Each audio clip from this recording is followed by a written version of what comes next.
Thank you so much for coming. Yes, very exciting. And no, We don't move the chairs, do we? We don't move the chairs. I think you just moved the chair, though. I did just move it. I'm really sorry. I just was like, oh no. Something to do with the camera You're seeing positioning. my back? It's fine.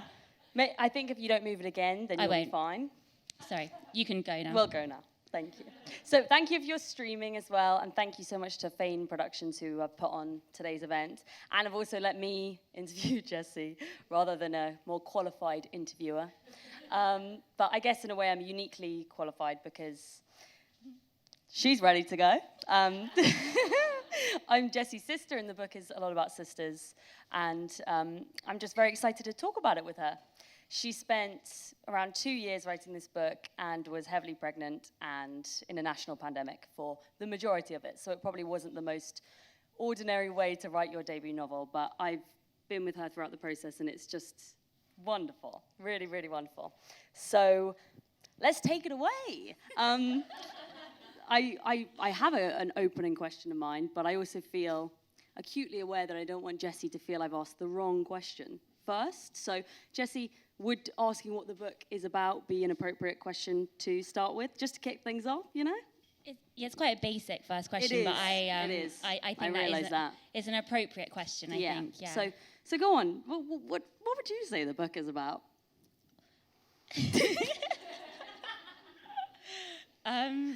It's really hard to say in a quick, cool way. Yeah.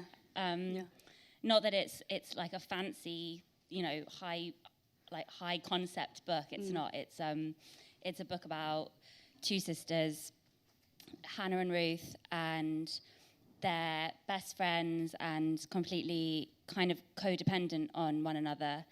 And they go on holiday every year. It's something they do. But on one of these holidays, something really bad happens. And it's the book is mainly about how the remaining sister recovers and lives on without her best friend. So it's not a jolly book. Yeah. I'm getting the idea. Yeah. So it was quite it was but it's obviously something that is so founded on our relationship. I was going to ask, given that this was your first book and there was probably a lot of pressure on you because of your pregnancy and everything like that, why did you decide to write about grief, something that was very close to you at the time, and sisters, because that was also a big part of your life, so arrogantly I would say. But why did you decide to write about those two theme topics? Well, it's just so strange, and it's so much more strange right now because I'm talking about it like this. I had no idea I was writing about grief at all, because we were just going through it. So, and are still going through it. But I knew I was writing about sisters from the beginning, but I did think it would be more like a romantic comedy. Mm-hmm. That failed. And now I'm kind of really glad that it did fail, because I definitely think the book covers a period of time in the immediate aftermath of something awful happening, and it's a very particular type of grief that comes with a sudden trauma, which is obviously, unfortunately, something we can relate to. And the immediate aftermath is just such a terrible, crazy, messy period of time, and you don't know what you're doing or saying or things you're booking in or where you're going or who you're seeing. It's just all a blur, and I really wanted to capture that blur in Ruth, and I'm really glad that I did, because now I look back on it and I don't relate to that period of grief anymore, because we're 2 years down the line, and I feel really glad that I was able to just write it down whilst I was also going through it. Mm-hmm. Do you feel that part of the reason that you wanted to write about grief was because, and you've said this a lot of times to me before, you felt like there weren't an adequate sort of number of books about sibling loss in particular? Yeah, I mean, when basically I read just constantly after our brother died, which I don't know if we've actually mentioned, have we? We should probably just say our brother died 2 years ago in a terrible, sudden accident. And, our lives were suddenly fucking shattered. So, what was the question? I just got lost. I've never heard you say shattered before. That was what threw me. I'm a writer now. Yeah, okay? exactly. It was very edgy. So my question was, do you feel that maybe like as a sort of a response to not finding the books that you wanted to be reading in that period of time for you, because that was your response? Yeah, so in the immediate, I read so many books. I read like loads of memoirs and non-fiction. And all of the books were centered around kind of extreme disasters or parent loss, sickness, and that's just nothing that I could relate to. And so, that's good in a way, because there's not much out there about sibling loss, because it's not that fucking common. So in a way, I did want to write something that was covering this very particular type of loss, and it's just so bizarre because it's just such a strong bond, no matter how close or not close to your sibling you are. It's just such a bond that lasts forever, and I just think it felt really appropriate for me to write about that bond. But did you find writing about grief and having to work on something that was so heavily laced with the worst thing that you'd ever gone through, did you find having to write about that process for 2 years to be quite exhausting, like you couldn't escape it in a way? Yeah, I mean, definitely. And I mean, you saw me as I was writing it and what I was like. And I think Alfie, my boyfriend, was like slightly traumatized by the experience of being the boyfriend of a writer for that period of time, a pregnant writer as well, which wasn't ideal for him. So, yeah, it was really hard. But again, you're miserable anyway, so you might as well be miserable when you write stuff, which was definitely, what I thought at the time. And also, there's something so great about writing down how you're feeling. And I've always written a diary forever. And I now kind of am able to see that every single bit of work I've done has been an extension of my diary. And so there's something just so cathartic about that, and healing as well. Do you think that you're going to find it difficult that people, maybe because of your kind of very varied career trajectory and the different kind of work that you've been involved with, do you think that you're going to find it difficult when people assume that the book is relatively personal, like say that the characters are based on you and me, for example, or that the grief described by the narrator is exactly the same as the grief that you felt? Do you mind that people are going to probably make it very personal to you? No, and that's already happening, and people assume that it's me and you, which again I'm fine with. I don't mind that that's not true. It's up to them. It's definitely my grief in the book, but my grief had more restrictions. So I had 2 very, very young children.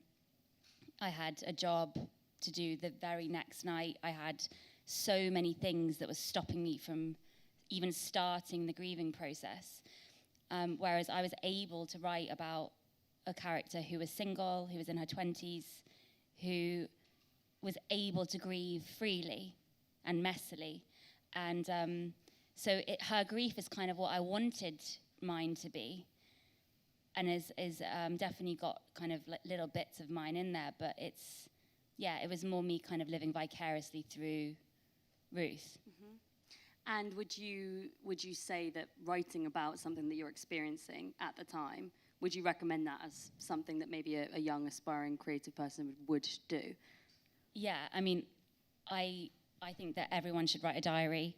I say this way too much. She tells me at least once a day. Every podcast we've ever done, I'm like, where's my, what, I haven't written my diary today, so I'm a bit anxious. I mean, I don't even write in it like a huge amount, even if it's one line. It just makes me feel better, and it might be something later. So we've got today a little banner that our mum makes, write it down, because I got her to make that for me when I was writing, because I would find that I would have an idea or something, and then I would forget to write it down, and then I would, be angry the next day. So I just think everybody should just write, because it's a form of therapy. It's free therapy, and it helps you in whatever form. Mm-hmm.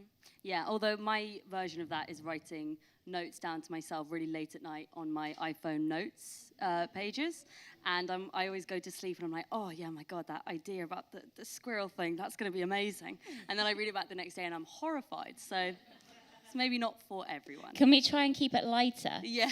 I feel like now we've just kind of sold it as a grief book. Yes. Yeah. Which it is. Yeah, but you are going to have to accept that some people are going to view it as that.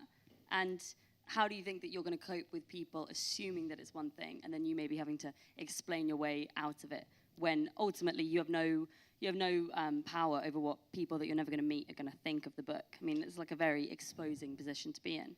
Yeah, but at the same time, I think that grief has such awful connotations, and actually a part of grief is enjoying memories of your loved one.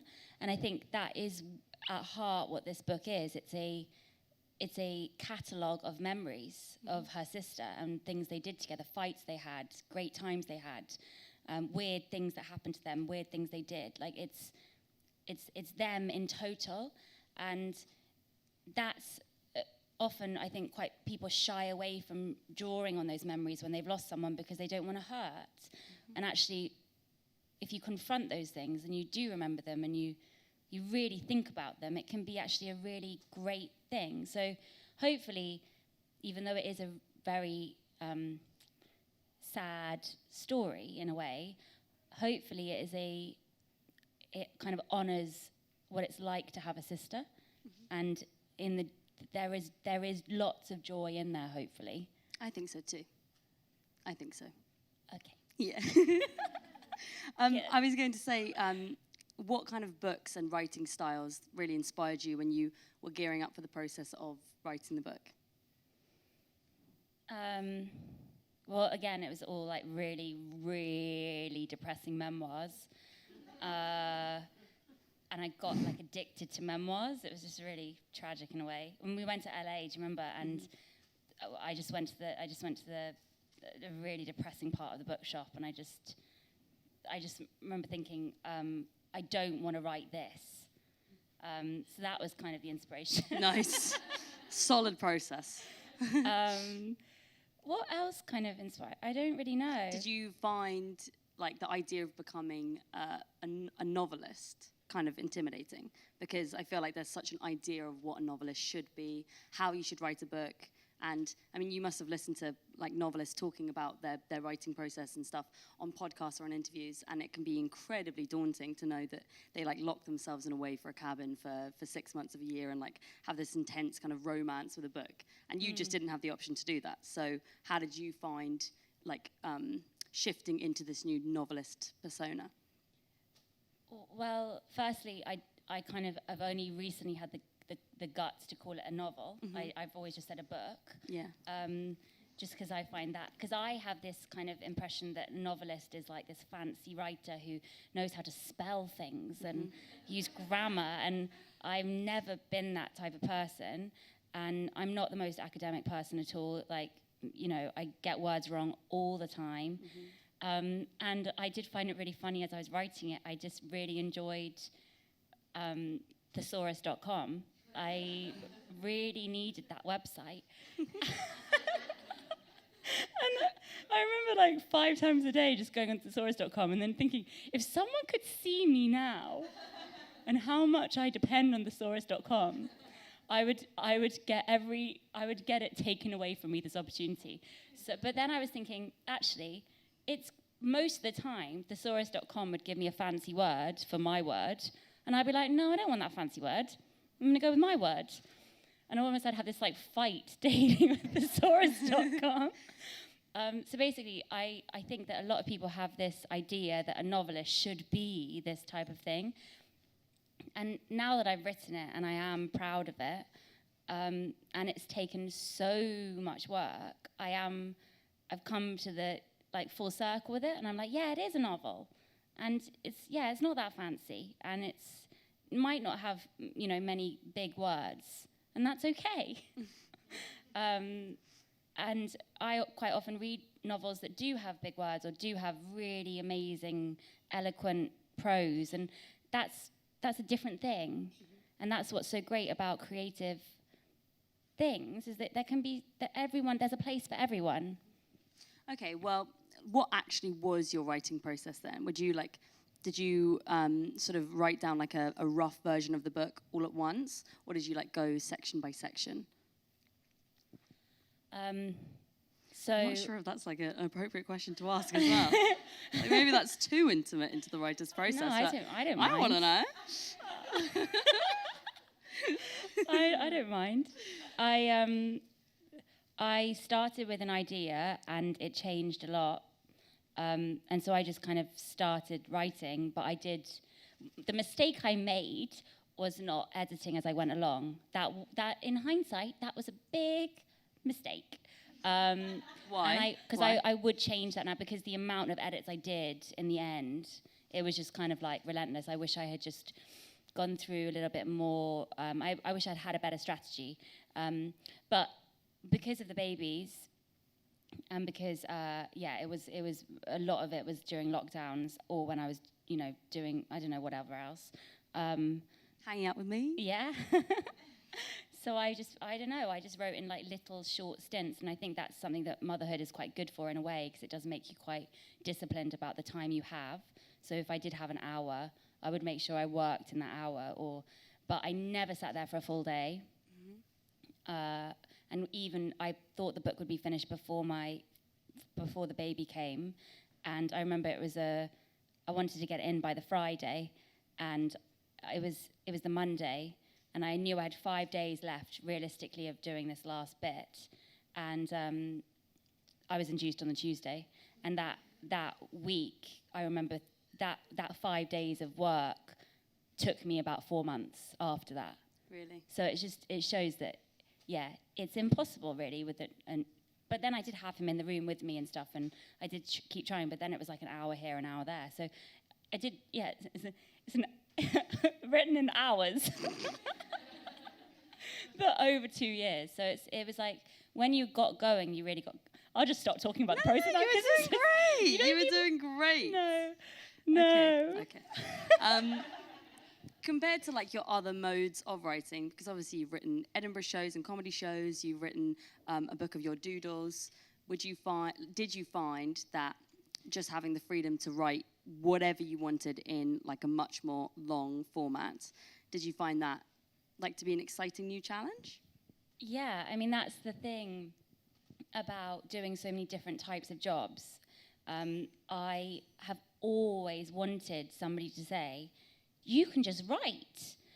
But what's happened is, throughout my career, I've had little bits of encouragement in different places, and I've gone with whatever I was being encouraged by at that moment, and then it would mean that stuff got left behind. So I spent almost a decade in development for TV with scripts, with Channel 4 for 8 years for one script, one 60-minute script for 8 years, working on one script. And that was a huge mistake. And all I would have liked to have done is just to written it. And I always kind of felt that I had to prove myself to producers or to people who had power to prove that I can write and jump through hoops to get places.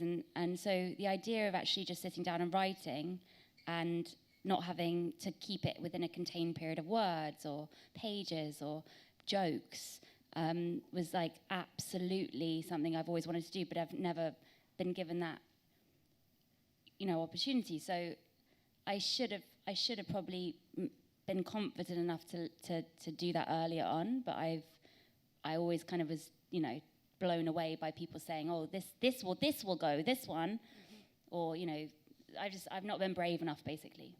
Yeah, but I mean, you've been brave enough to do this now. Yeah. And I think it's very, very good.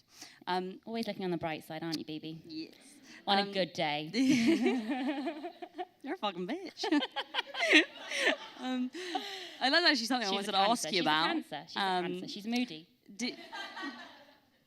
Did you find that when you're writing about sort of sisterliness, right, things that were very clearly based on experiences that we've had together, or like interactions that we've had. Like I would, like coming to my mind now is the scene where Hannah is leaving for university and Ruth doesn't want her to go, and that was so reminiscent of when you left for university.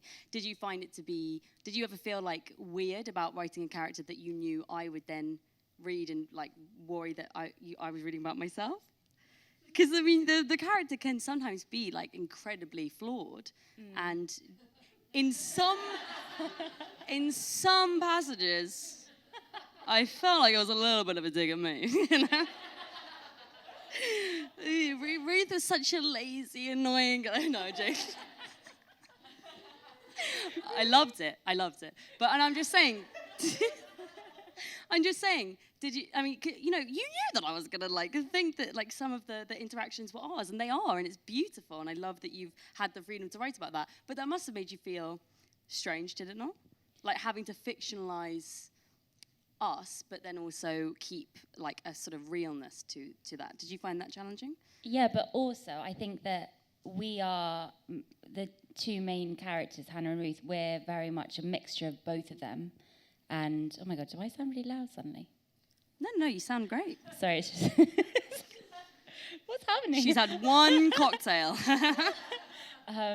So I felt like kind of fine showing you it because I knew that I was just as much Ruth as you were. And Hannah. So I don't know. I didn't feel at all... I'm very... I feel really comfortable showing you stuff because you're my best critic and biggest supporter in a way. So I didn't feel at all worried about that. And I know that if the tables were turned, I know I would be fine with that too. I would be fine with that. Yeah. You say that now. Yeah. So you know what I mean? I was like, what? Are you fucking angry? No, my God, I'm not angry. It would be incredibly inappropriate for me to just suddenly bring up how angry I was about that now. Okay, no. I think that the great thing about the both characters, there are so many personality traits also that we don't have. Yeah. And going on a holiday. Going on a holiday. We don't go on fucking holiday. We don't do that. I've never been to an airport. Exactly. We bitch about those girls that go on holiday, but we also want to be them. We don't bitch about them. We want to be them. We want to be them. That's what I meant. We're just too, we're just too like what? No, it's not. Has my microphone gone off? I think so. Has my microphone gone off? It doesn't matter. It has gone off. Maybe you had to just project. Yeah. Or maybe we could just swap when it's my turn to speak. No, it's fine now. Okay, it's fine now. We're good. No. Oh my God. That is quite...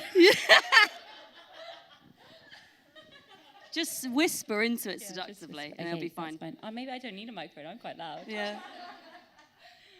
Anyway. No, Jessie, use the microphone. My God. Very loud. Okay, sorry, everybody. Anyway, you keep going. Why don't you take mine? Yours isn't working. Mine is working now. I'll take this one, and then we swap back. Okay. Yeah, there we go. So go on.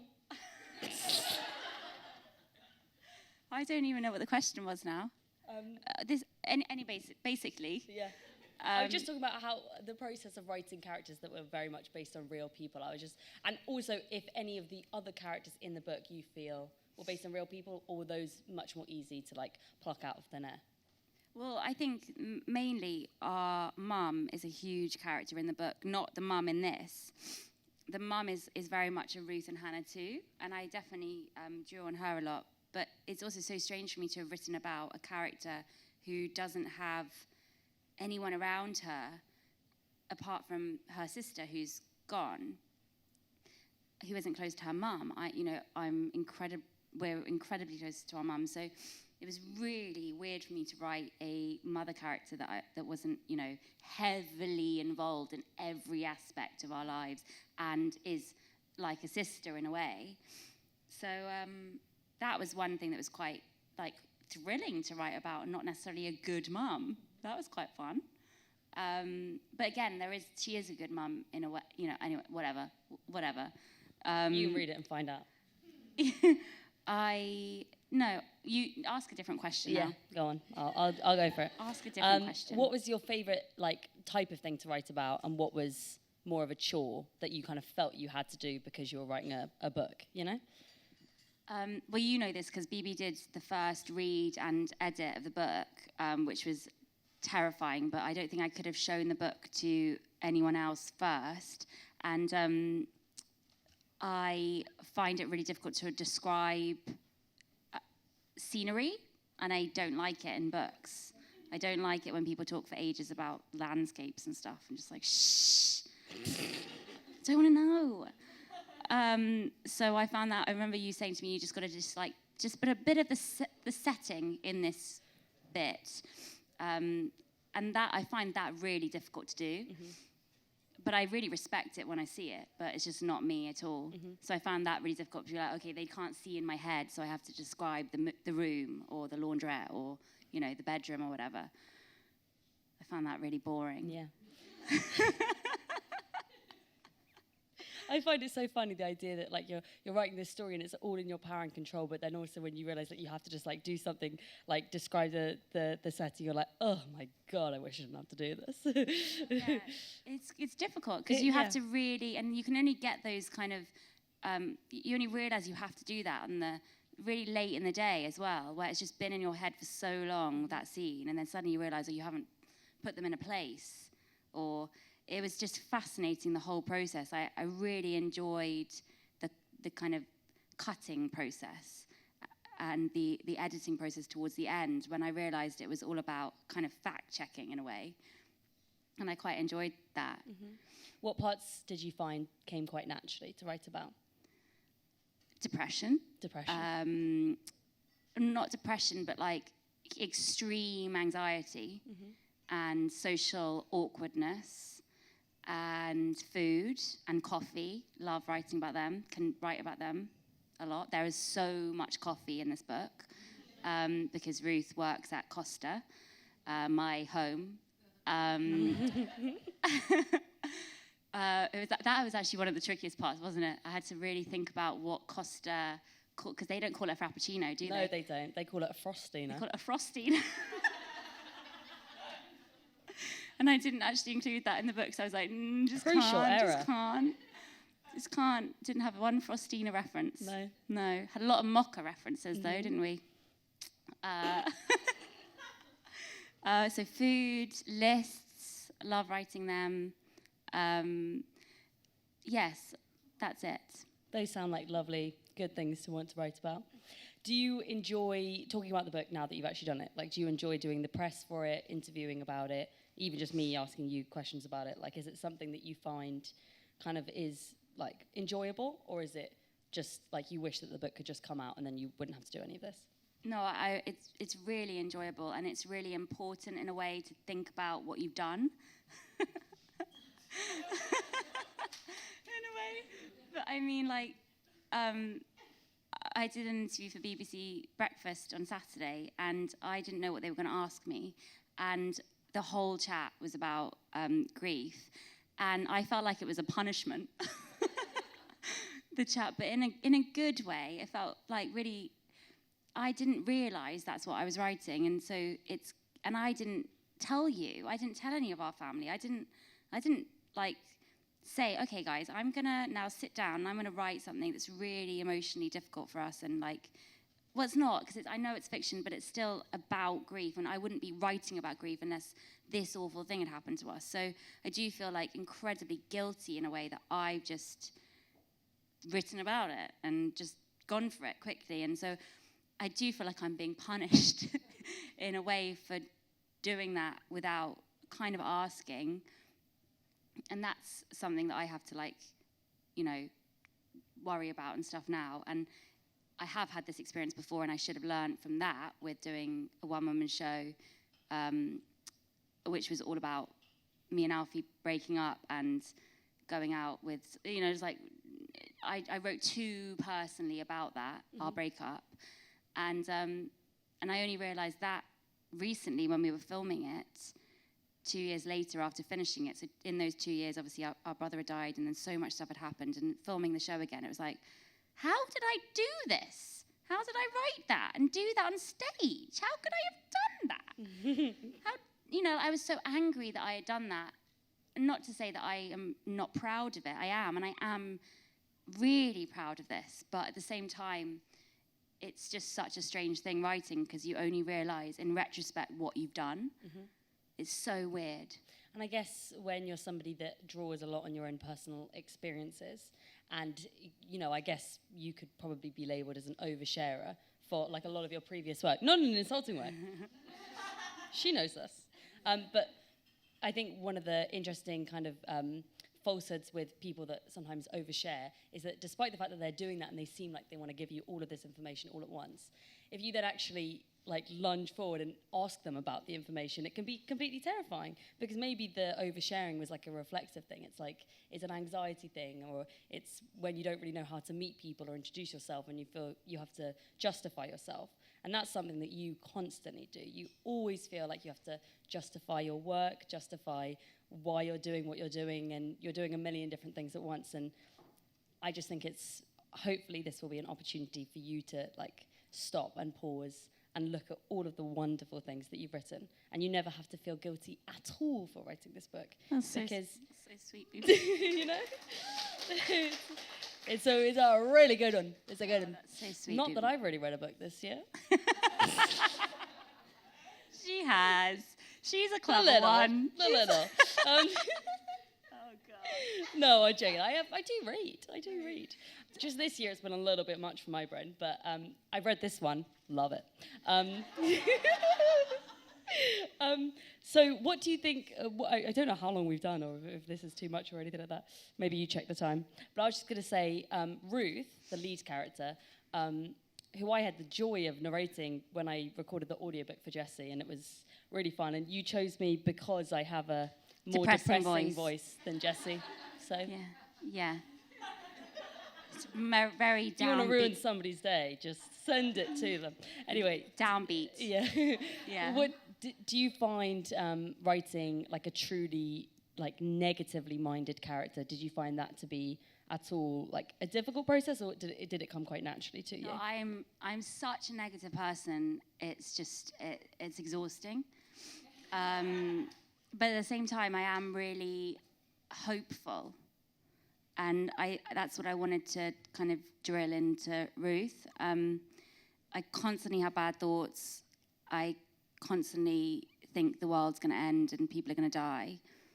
And that's only got worse since Ben died. So it was just very natural to me to write an incredibly negative character. But at the same time, I think she's a little bit more...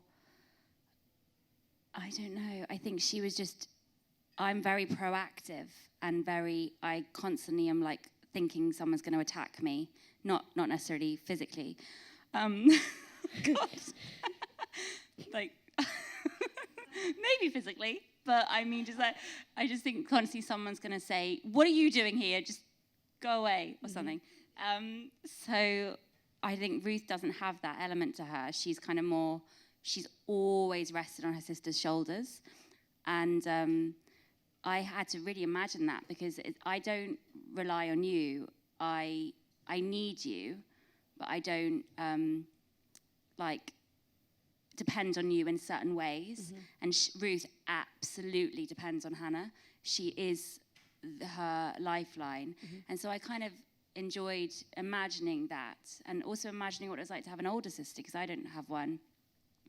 And also, I forgot the question. I was just asking about the impact of writing a negative character. Yes. And also talking about their relationship in general, Ruth and Hannah's, because that's so central to the book. Did you find that it was... Wait, I'm just going to think of how I'm going to phrase this question. But basically, I liked imagining what it was like to depend on an older sister, and to need someone so much. And because she's always had Hannah to kind of pick her up after a fall,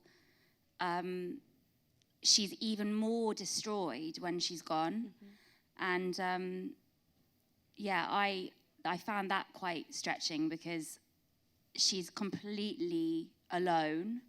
And I can't imagine what that's like, because we're incredibly lucky to have each other, our mum, our other siblings. We're incredibly lucky to have other siblings. so yeah, that was quite challenging. I was going to say, you wrote Hannah initially as like this sort of perfect antidote to Ruth, would you say? And did you find that when you had to go back and edit the book and really kind of finalize its form, that you had to adapt Hannah's character to make her more of a real person? Because I guess in a way, when somebody dies, it's very easy to make them this idealized, like, ghostly, heavenly angel version of themselves. And I'm sure Ruth probably wants to do that about Hannah herself. But did you find that you wanted to lean more into her kind of perception of Hannah, or a more realistic one in the book? Yeah, I definitely thought that Hannah was the type of girl who's always had a boyfriend or always been in a steady relationship. She's very, like, seldom been single. And but when she is, she's mental. She's absolutely feral. And I really enjoyed that, because that's something that, again, is just so foreign to us. Like, I've basically always been single other than accidentally trapping a man by getting pregnant. So the single element of Ruth was really easy to write. The couple, the relationship, like the codependent thing that Hannah has, again, was quite fun to write. Yeah. So she seems completely together. She is essentially completely together, but you just have to, Ruth is the only one who can just see through the cracks and can tell that she is just one bad date away from going mad. Mm-hmm. So yeah. So she probably relied on the relationship as much as Absolutely, Ruth does. Yeah. Did you find writing the intimate sex scenes? Imagine if I just called them intimate scenes. That would have been so gross. How did you find writing the sex scenes? I mean, I had to read them out, so don't worry. I have a whole, traumatization I'm about to deal with. But how did you find writing those, especially since the people that they're happening with, it's such an emotionally frazzled, fraught period of time? That must have been very weird. It's so weird, but this is because I'm very, very pragmatic about everything in my life. So when I was writing the book, before I even started, I was like, right, what do I enjoy in a book? Blowjobs.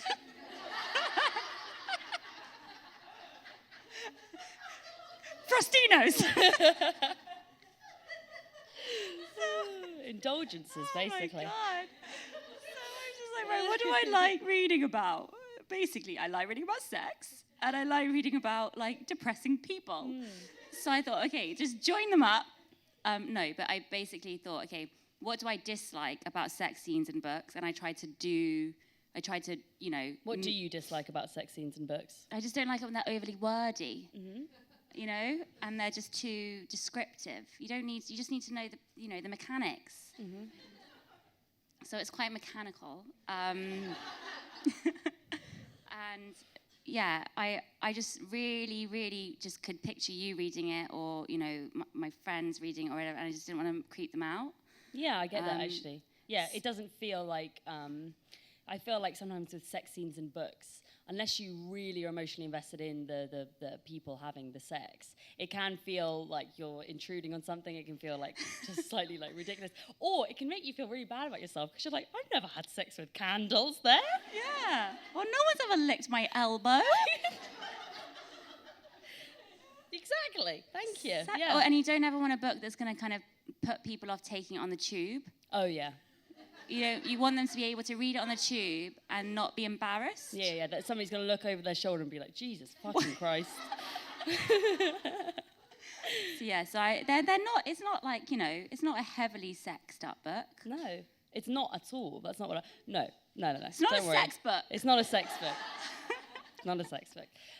But I feel like the sex scenes in the book and the relationships that happen in the book, one in particular that I'm thinking of, I feel like I don't know if I should say, because I don't want to ruin it for people. No, and you might not read it now. Don't read it now. You're definitely going to read it after all this. But I feel like the relationship is something that is quite, like, questionable in some ways. So isn't it scary knowing that people are potentially going to judge you and think you're really weird for, like, writing about something that is quite weird to a lot of people. This is so ambiguous. I don't understand how any of you are going to get what I'm talking about. No, But I don't. I don't. like, think how do you know that people are going to not like it? Probably. Yeah, no, I definitely thought of that after I'd written this particular relationship. I thought, oh, this is really fucked up. But then I think it is extremely fucked up, but it's also almost the most obvious thing to happen in their worlds at the time. They need each other. So it just felt completely normal to me to write it. And it's not like they have a beautiful, happy romance. It's the opposite of that, but it's absolutely necessary to their survival at this period of time in their grief. So, yeah, I thought, yeah, a basic read would be like, this is disgusting. But actually, a more nuanced read. I can get on board with this. Yeah, that's exactly, the more nuanced one. So we want a nuanced reader, basically. Yeah. Who likes Costa coffee. Yeah. I'm reading about snack foods, but not landscapes, okay? No landscapes. Very few landscapes in this book. No mountains. Yeah. Which is funny, because a big part of it is at the beach. True. There is a couple of mountains, actually. Yeah. She writes, like, there's sand, and then that's all you get. Yeah. They're in the water. It's blue. No, there's a little bit Don't more do than that. down my writing, Bebe. I'm sorry. You said keep it light. You said keep it light. Okay, fine. Yeah. Okay. We still have, like, 2 more hours.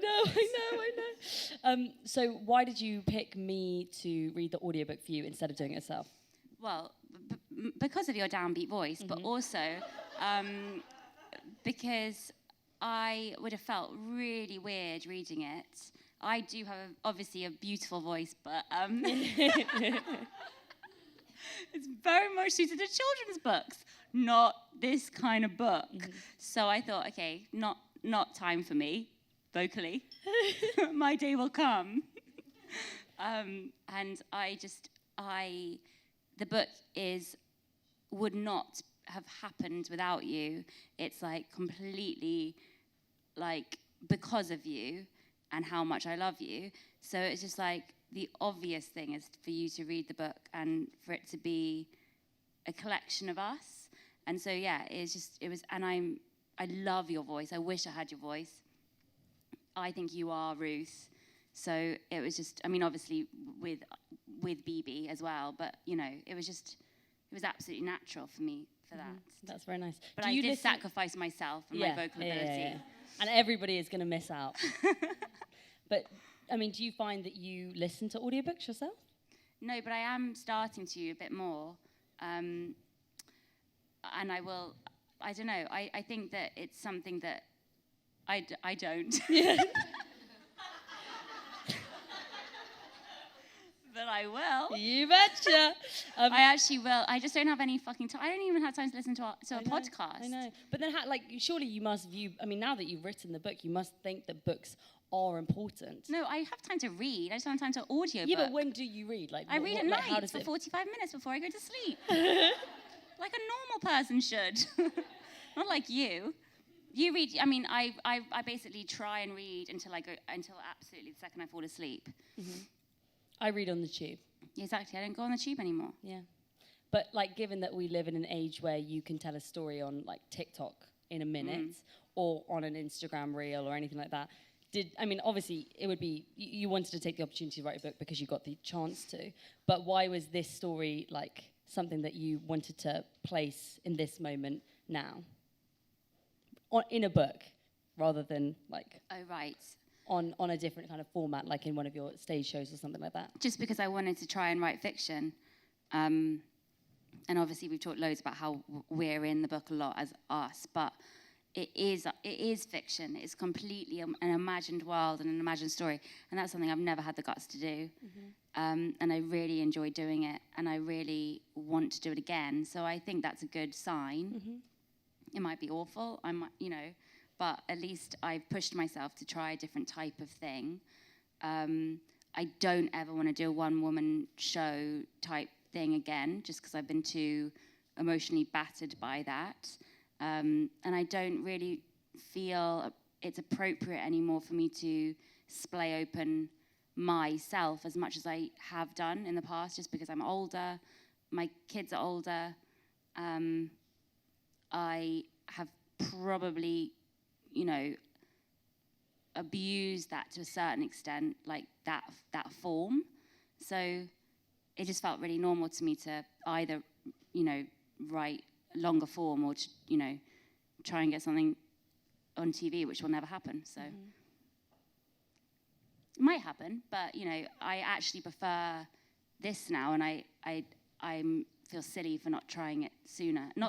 I don't know. Now this sounds just so embarrassing. No, not at all. I think that what you've said makes perfect sense. It's like this wouldn't have suited any other medium. No, and it wouldn't have suited any other period of grief as well. I had to be in that mode to do this. Yeah, and I guess it's probably slightly confusing because so much of our other work that we do together, like our podcasts and the live shows that we've done, it kind of all bleeds in together. And it's like what I said earlier, that people might kind of mistake the book for being something quite personal.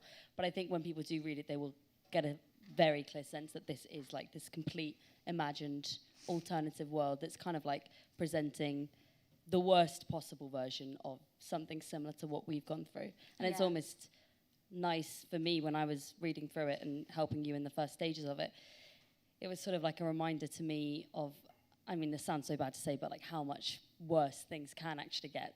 And I felt like you were able to capture some of the worst aspects of what we had gone through and sort of like amplify them, but also make them really funny and really, really dark and make it all weird and set it in Costa. And it was just like, it was like this sort of surreal parallel universe version of us, and getting to read through it and help you with it and watch you make it, it just made me realize how, extraordinarily lucky we are to still have each other now, Yeah. And if that's anything that can come out of reading it for people, I really do hope it's kind of valuing your siblings or your loved ones, and just, even if you're not speaking, even if you're fighting, to kind of text them.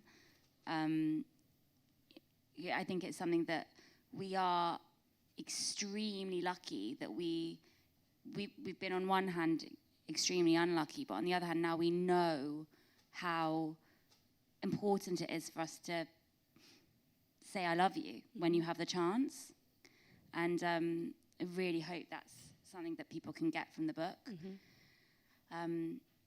Because sibling relationships are messy, and they can be really difficult, but they can also,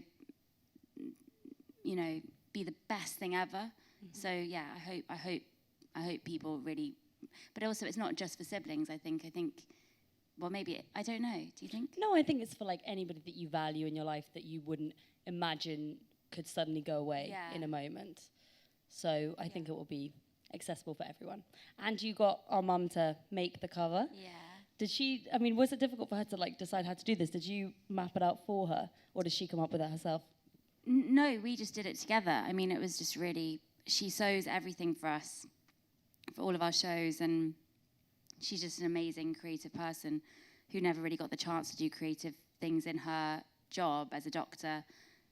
And so now, later on in life, she's now getting to do this kind of thing. And it was just such a nice thing for us to do together. And she was just so fastidious about it, and, tried loads of different fonts. And it's just so nice that she's part of this now as well. She was very upset that the cover, like at one point, like didn't look like it was felt, and then it looked too much like it was felt. Like she was so specific about the whole thing, but it's just because she wanted to help you with it. Yeah, and she's too scared to read it, understandably. Too many blowjobs. Yeah, I think our families don't really like watching any they of don't our like knowing what we're work. doing. No, it's just too real. It is too real. Well, I think that we're probably we're going to wrap things up. Thank you all so much for coming. And I have to say, they asked me to say that Jessie can't sign anybody's. Really, 5 more minutes? Sure. Just kind of get your act together, Bebe. Come on. Should we ask questions? No, you're not allowed to ask questions. Why not? Because it's streamed. Oh, yeah, of course. Sorry, it is streamed. Yeah. Okay. Well, then I'll ask you, what kind of book do you think that you would like to write next, Jessie? No. We must think of a character. We must think of something better to ask than that. Well, I was going to... Must think. we've got basically which should we, I don't know. Okay, well then how did you come up with the initial concept of the beach and sunset? Oh, that's a good question. Well done. Thank you. That should have been the first question. That probably should have been the first question, but I did ask you what you thought the first question should be. That's true. And you said it should be about what's the book about? So I mean, I've never seen a sunset, which is really weird, like in real life, properly. And it's something I've always kind of wanted to see. And they're just so symbolic for the ending of things, but also the fact that there's going to be another day. And after our brother died, I got a tattoo of a sunrise. And it just is something that's really significant to me. And even though she's gone, she's not out of her sister's life. And so I was just using that motif. Yeah. Is that a word? Yeah, it is a word. Okay, good. But It was much criticised, the title Sunset, by my family. They did not like this title. That's not true. No, Alfie really didn't like the title. He's only just come round. But fuck him. He now gets it. I guess maybe because it's slightly confusing because you did sunrise as well. Yeah. But no one else knows that, do they? Only him. What do you mean no one else knows that? It's literally like your documented body of work. No, I know, but someone in a shop's not going to see sunset and be like, oh, but they also did sunrise. They're not going to know that. Yeah. So. And people might get it confused as well with the song from Fiddler of the Roof, you know? Sunrise, sunset. They might think that you're trying to do something about that. Yeah, I love that song. Yeah, it's a really good one. That was actually how I decided I wanted to be in the showbiz. Really? Because I did the smoke machine for Fiddler on the Roof. I've never heard about this. I did in year 10. I did the smoke machine, and I was under the stage watching all of the stars on the stage. I thought it was when you were a Kit Kat girl in Cabaret. Yeah, but that's after the smoke machine. The smoke machine is what did it for me. I see. As they were singing Sunrise, Sunset, I was like, I want to be up there. Yeah. That's the moment that I think a lot of people And then realise. I missed the smoke cue. Too busy enjoying the performance without smoke. Not necessary, is it, to have smoke machine at school? I mean, I guess not, no. I think it is actually genuinely something I wanted to ask you, though. I just thought that we'd run out of time. No. What kind of thing would you like to write next? Because I know that you have ideas for a book. I'm writing something next, but it keeps changing. But now I realise that rather than starting again, like, keep going with what you think you're writing, because that's essentially... I used to just start again if I thought, oh, actually, no, I want to write this. But actually, I'm trying to push myself to keep going with this one thing. And I feel like because you've just finished this process, you probably are having all the things in mind that you didn't do right the first time. Like totally. Like, I'm going to be so much more organised. I'm just going to try really hard to just edit as I go and to not be, and hopefully not write, a really depressing book. That's gonna happen. I'm not selling it well. It's not a depressing, but hopefully it's a uplifting book. It's not uplifting. Let's be frank. It's not uplifting, but it's not depressing. Hopefully it's like I think depressing is definitely the wrong word for it. So what would you say it is? I think I would say that it's dark and it's melancholic, but it also is very uplifting and ultimately just quite cutting and brutal and funny. I think it would seem like much more depressing if you were somebody that like used maybe very like frilly language. And I think that what's so nice about the leading character of Ruth is that despite the fact that she is in this like crazy headspace for the majority of the book, you always get such a clear sense of like her sort of just her biting personality and how... Is this a good description? I can't tell.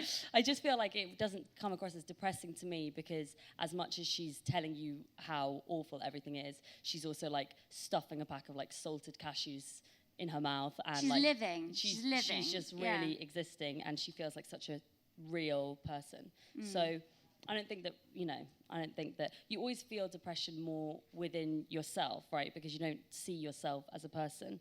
But I think it's much more rare to describe a person as depressing because they're just a real living human being.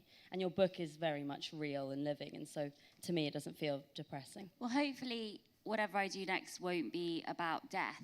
That would be nice. I would like that to be the case. But maybe that's what I'm going to do now. Maybe this is my thing. But you were having, you said that you had plans to maybe write something that's like completely set in not even a real world. Yeah. Sorry, no, you don't want me to. No, just because it's just, it's embarrassing. It's embarrassing. I'm really, I've gone onto the dark side in this situation. So we need to just pull us back out. How do we have an uplifting ending? Okay, well, uplifting, nice. Let's talk about when I was helping you with the book. I think we can end now. I think it's time to end. Yeah, I do. I just trying to bring it back up. A nightmare. We just did a bit of a dive down, but now we need to just be, come up, just be breezy and fun. Okay, cool. So be breezy and fun. Okay. No, but thank you very much, Bebe. Thank you so much. You've been very sweet. Yeah, I didn't. I don't think that there's anything else that we can really talk about. Yeah, without revealing the book too much. It's really hard though because I'm really assuming hard. No, but it's a really odd thing. I feel very embarrassed because I don't want to assume that you're going to read the book, but then of course you're here. Yeah. It would So be a I bit have to remember mental that. if you didn't read the book now. So that's why it's quite difficult to discuss the book without talking about very, things very that specific would, things. Yeah, would kind of affect the read of the book. So, but then again, maybe you don't mind spoilers, so it's quite difficult to. I think that we've danced around it, carefully. We really danced. Skillfully. Very skillfully. Hopefully I'm going to get booked again for this gig soon. Done a great job. You have done a great job. Thank you. We're too self-deprecating, aren't we? Yeah. And it's actually annoying. I would hate you. I would hate you. I would fucking hate you.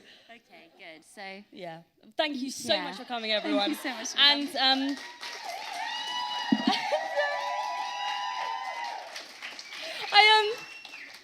I have to note that Jessie's not allowed to sign your books because of COVID restrictions. They probably didn't want to sign them anyway, Bebe. I mean, yeah. She genuinely accidentally signed so many of the books Cameron Diaz because we were talking about Cameron Diaz. So she's not the most reliable signer. But and Cameron Diaz would play Ruth. Okay? Yes. That's the ideal casting. She would not. Don't picture Cameron Diaz. Don't picture Cameron Diaz. Okay. Thank you, everyone, so much for coming, and thank you for listening. Goodbye.